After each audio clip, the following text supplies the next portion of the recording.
For nearly a century, a storm raged across the vast lands of North America. A war without a single battlefield, but fought in hundreds of bloody clashes. A struggle between nations, the United States of America and the native peoples who had lived on these lands for thousands of years.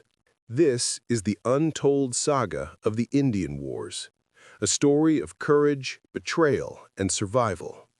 It began with voices of resistance. The great Shawnee leader Tecumseh dreamed of uniting tribes from the Great Lakes to the Gulf of Mexico.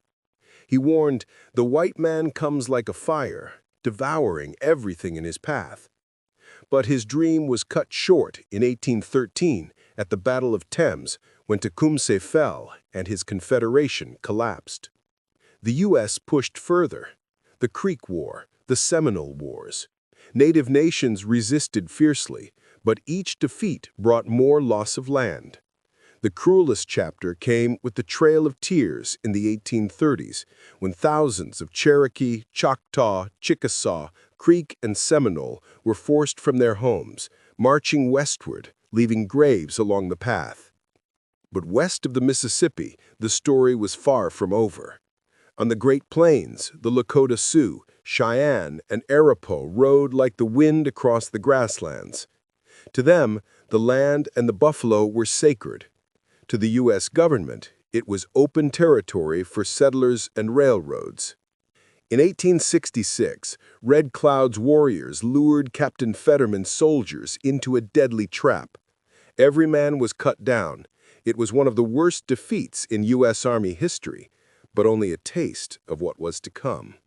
Then came the summer of 1876, the year of the Great Sioux War. At the Little Bighorn River, Sitting Bull's vision came true. Crazy Horse led warriors against Custer's 7th Cavalry. The thunder of gunfire, the screams of men, and then silence. When the smoke cleared, Custer and over 200 soldiers lay dead. It was the greatest native victory and the beginning of the end. As the buffalo vanished and settlers poured westward, native nations faced starvation. Resistance grew desperate. In 1890, the ghost dance swept across the plains, a prayer that the old world would return, the buffalo would rise again, and the white man would disappear. But hope ended in blood. At Wounded Knee, U.S. troops surrounded Lakota families. A shot rang out. Chaos exploded.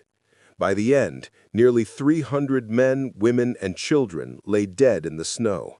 The Indian Wars had ended, not with victory, but with massacre. The Indian Wars were not just battles for land. They were battles for identity, culture, and survival. From Tecumseh to Sitting Bull, from Crazy Horse to Geronimo, their courage echoes through history. This was not just a war of rifles and arrows, it was a war for the soul of a continent. And though the Indian Wars ended in 1890, the spirit of resistance lives on.